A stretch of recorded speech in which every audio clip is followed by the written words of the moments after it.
video, which is splendid. Right, good morning ladies and gents. It's Antony Carpen here on the CB1 estate, the much maligned CB1 estate as far as locals are concerned. And I'm on my way to film a protest against the proposed peak time congestion charging for the Greater Cambridge City deal. Autumn is now well and truly upon us, hence why I'm keeping my ears covered. Now,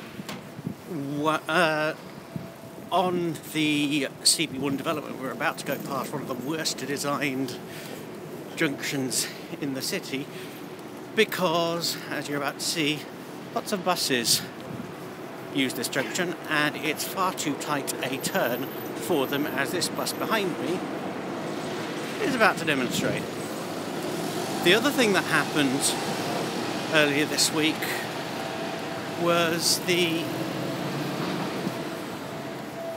South Area Committee meeting where they reset the priorities for police. Oh, by the way, we shouldn't really have biked out here because of the bike hotel, but because of the really poor design of this entire area, as you can see, all of the trees that have been planted here have bikes around them. Coming back to the resetting of the police priorities, this entire area has been designated a police priority zone because of antisocial behaviour. But how can that be? Because they've only just built this place. And apparently the police said you've got lots of people from lots and lots of different backgrounds crammed into a very, very small site. You can see more of them over there, and actually in the grand scheme of things, this level of density for Cambridge is actually very, very new. But given the way property and speculation happens to be in this city, utterly, utterly predictable. And so what has happened is the developers have actually designed in antisocial behaviour and have designed in crime to the extent that the police are now having to change their local priorities at cost to the local taxpayer. The irony being, actually it's probably not an irony, it's just facepalm fail, that none of those student flats actually pay council tax. So the burden falls on local ratepayers. Now, it doesn't reflect too well on my old stomping ground, Anglia Ruskin University, of whom many of the students, certainly during term time, have exclusive access to a lot of that accommodation. But it's not just ARU students, because outside of term time those flats are also let out. We also have, it's been past here, Cambridge railway station. It's, as you can see, coming to completion at long last. And with a lot of the people that you can see walking behind me, I said I used to do this commute on a very, very regular basis. Now what we've got in front of me, and you're going to see it as we go around this corner, is one of the new hotels that has been put up. And for those of you who are following my Lost Cambridge blog, you may have seen the article about the old police and fire station on Regent Street, where the local council have, for whatever reason, decided to move out of their rent-free accommodation that they've got there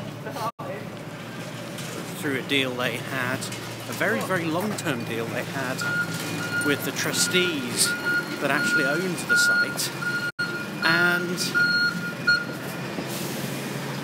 now the trustees are basically saying, well, there's a 125-year lease on a prime city centre site.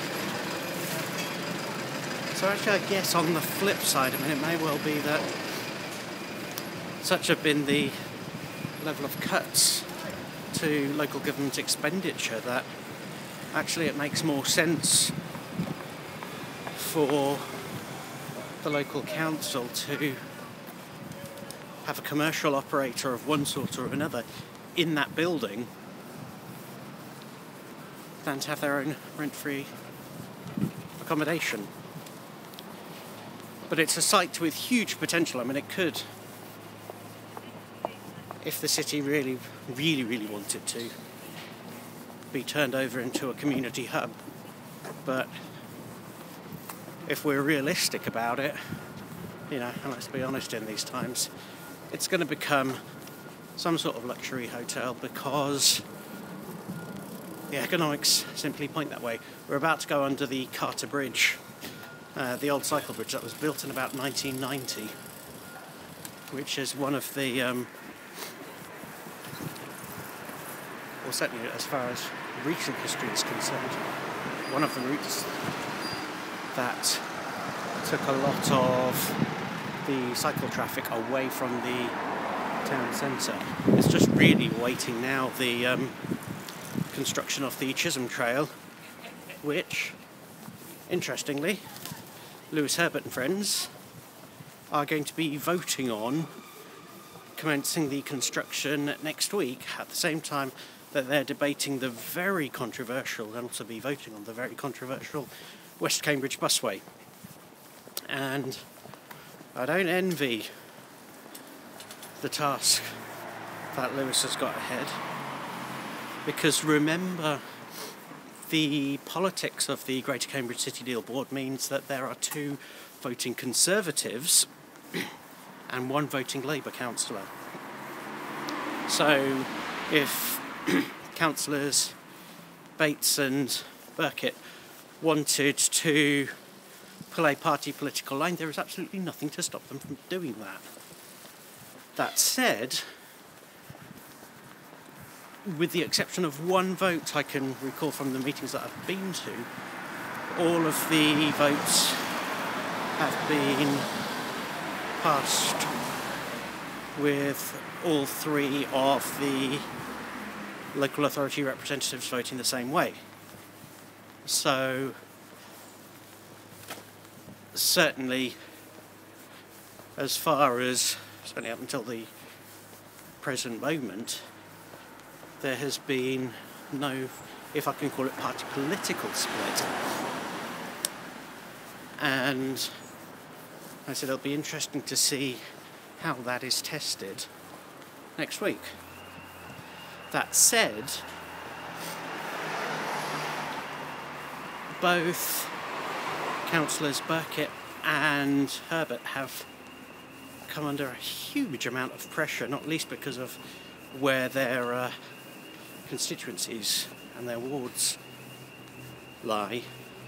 It's not like some of the past county council decisions where it's been seen all too often that councillors representing wards far away from Cambridge have been voting on traffic issues such as whether to have a congestion charge or not, on things that, certainly on a day-to-day basis, don't really affect them. And, like I said, if I'm honest,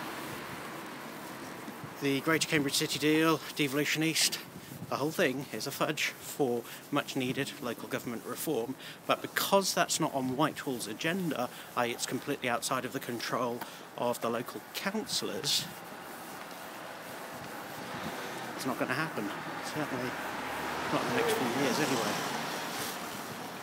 So, as I said, we're heading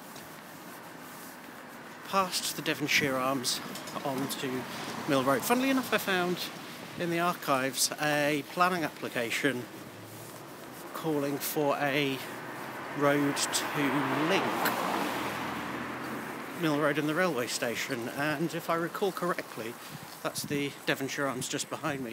If I recall correctly, this is it. Now, we're about to go past